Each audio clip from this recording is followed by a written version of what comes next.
Nah, sekarang mumpung lagi iseng, ada waktu, ini kan lagi ngasih makan. Ini sebenarnya video yang dulu udah pernah dibuat ya, tapi kali ini dibikin versi simpelnya. Karena kalau dulu masih pakai banyak alat, nah sekarang cuman pakai pipet yang transparan ini. Bahannya juga masih sama. Cuman yang paling utama menurut saya adalah pipet yang model plastik ini ya. Biasa di toko model kit atau di toko-toko pakan burung juga ada. Kenapa pakai yang transparan? Nanti kita lihat gunanya. Nah, untuk bahan makanannya masih sama, cuman mereknya nggak saya pajang ya biar nggak promosi. Nih saya pakai 2 campuran, tepung kelabang sama tepung kroto. Nah, tepung jangkrik juga bisa, tapi kalau dari pengalaman saya tepung jangkrik itu protein atau lemaknya terlalu tinggi. Jadi untuk perawatan indoor kayak gini itu gampang terjadi pembusukan. Nah, itu bisa rawan apalagi buat VFT yang punya umbi atau Sarracenia. Sedangkan kalau di luar sendiri juga kalau kita ngasihnya nggak hati-hati, itu tepung yang proteinnya tinggi kayak tepung jangkrik itu juga rawan bikin alga atau ada tumbuh jamur di media kalau sampai kena media. Nah, sedangkan ini kenapa saya campur? Karena pasti nutrisinya lebih lengkap untuk kroto sama kelabang. Dan juga seperti yang udah sering saya bilang, menurut para hobis di luar, biasanya serangga-serangga predator kayak gitu seperti kelabang itu justru malah lebih aman untuk kantong. Dari segi nutrisi, intinya dia nggak bikin cepet gosong ya. Nah, kemudian kita campur dengan air AC. Ini takarannya sebenarnya nggak ada, tapi biasanya cukup saya campur sampai airnya kental kayak gini. Nah, kemudian fungsi dari pipet yang transparan kayak gini enaknya apa? Kita lihat. Dan juga ini modelnya sekali pakai ya, karena habis kayak gini biasanya saya buang karena biasanya terjadi pembusukan di sini, takutnya malah bikin infeksi kalau dipakai ulang. Nah, enaknya pipet ini kelihatan tuh. Bagian airnya ada di atas dan bagian tepung yang padat nutrisinya ada di bawah, sehingga pada saat kita pakai kita bisa sesuaikan. Untuk yang butuh banyak nutrisi, yang banyak tepung seperti VFT atau Sarracenia atau Nepe, kita keluarkan terus nih bagian tepungnya. Nah, terus misalkan udah kayak gini nih, udah bagian yang lebih banyak airnya. Ini enak kita pakai untuk penyuikula. Nah, contohnya aja nih. Bagian ini tadi udah saya kasih makan ya. Enaknya pakai pipet gini tinggal dicocol-cocol aja dikit.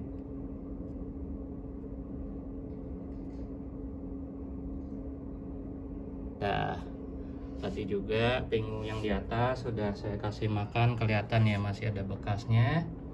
Kita kasih contoh lagi gini aja. Setiap daun ya? Kalau saya karena udah yakin dengan kondisinya dan udah biasa di setiap daun. Tapi teman-teman coba dulu amannya untuk pemupukan tanaman karnivora, less is more, lebih sedikit lebih baik. Ini mereka tanaman-tanaman yang nggak seperti tanaman produktif seperti buah atau sayur ya, makin digenjot pupuk makin gila pertumbuhannya. Tapi untuk tavor kita lebih baik bermain aman, lebih sedikit lebih baik. Nah, terus selain pinguicula, bagian yang berair kayak tadi juga enak untuk Drosera. Nah, kebetulan untuk yang indoor itu saya cuma ada si Drosera multi ini. Nah, kalau bagiannya cair kan enak untuk getahnya. Dan dengan penggunaan pipet kayak gini lebih presisi ya, nggak ngotorin media, nggak rawan penyakit. Nah, model panjang gini enak, tinggal sambil keluarin dikit pakai filling dioles aja ke semua getahnya. Dengan kayak gini nggak ada sisa tetesan pakan yang jatuh ke media, jadi bikin cepat alga atau jadi sarang penyakit. Udah gampang banget. Kemudian juga sisaannya gini, kalau teman-teman punya sisa bisa langsung cemplungin ke nepe, serot. Nah, tadi udah lihat di pingu, Drosera sama nepe. Sekarang kita ke VFT.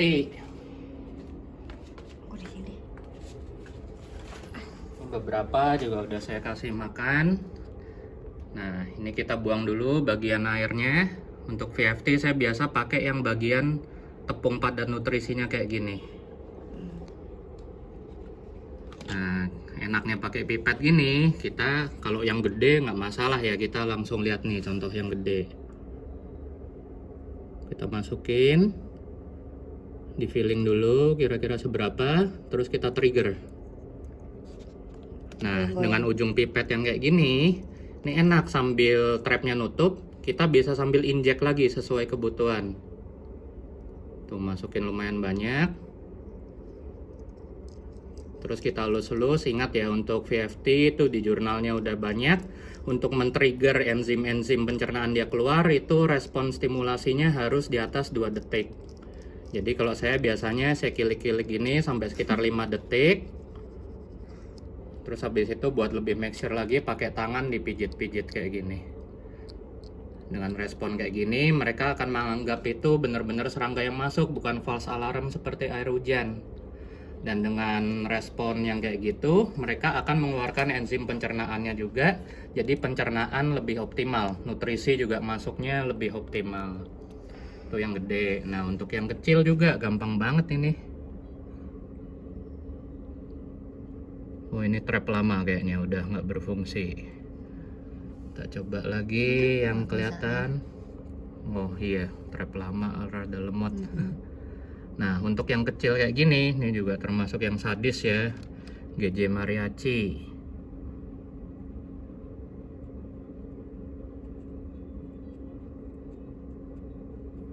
Responnya rada lambat juga. Kita coba di trap yang lain.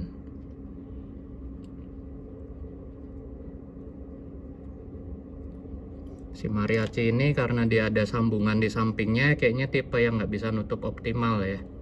Oh gitu. Sama kasusnya seperti VFT yang model KMS ini yang jangkung-jangkung tuh.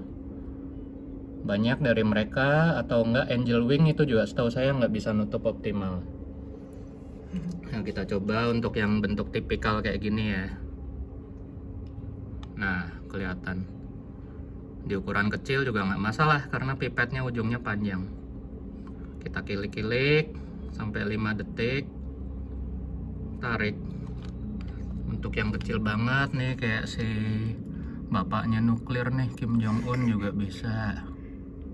Aduh, serem banget. Tuh tinggal kita usik aja terus 5 detikan, nutup.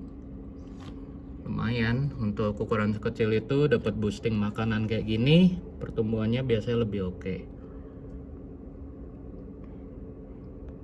Nah ini nih model-model kayak Angel Wing yang trapnya kebuka lebar kayak gini, ini emang susah. Cuman biasanya saya kasih bagian yang ada airnya aja, oles-oles dikit atau enggak kadang saya semprot pakai Maxi dosis sangat minimal 1/4 ke foliarnya. Nah tuh Angel Wing kenapa nggak bisa nutup, jelas ya karena dia ininya cekung banget. Tuh kelihatan trapnya gerak dikit untuk nutup tapi nggak bisa karena dia deform. Kita coba lagi di bagian yang sini. Tuh trapnya cuma gerak dikit banget, nggak mau nutup. Nah untuk yang model udah gede gini gampang banget dah. Sembari trapnya nutup sambil usik-usik, kan ini di bawah cahaya kita bisa lihat ya seberapa penuh makanannya, kita tembak lagi. Usik-usik sampai 5 detik lebih, cabut. Udah gampang kan? Apa bedanya kasih serangga beneran sama yang tepung kayak gini? Jadi kalau tepung udah pasti lebih gampang diserap. Terus juga kita lebih enak nyimpennya. Kalau pakai serangga hidup kan kita harus kasih makan, harus piara, bau segala macam. Belum tentu semua orang juga berani ya sama serangga, apalagi yang cewek-cewek. Terus juga keunggulannya tepung ini, bukan keunggulan sih ya, lebih tepatnya kalau saya selain pakai Osmocote atau Maxi, itu tentunya juga pakai tepung serangga kayak gini ya hanya untuk melengkapi kodratnya ya. Karena di alam mereka itu udah berevolusi untuk makan serangga. Jadi udah pasti ada substrat atau substansi tertentu di dalam serangga yang nggak bisa kita penuhi kalau kita pakai pupuk-pupuk kimia atau buatan manusia. Seperti contohnya chitin, asam amino, dan lain-lain ya yang belum tentu ada di dalam pupuk kimia tersebut. Biasanya sih tujuan mereka ngambil chitin atau protein asam amino itu nantinya untuk nitrogen ya. Untuk penjelasan lebih lanjutnya kenapa itu bisa jadi nitrogen, teman-teman bisa cari sendiri, literasinya di internet itu banyak. Oke, sekian teman-teman, thank you.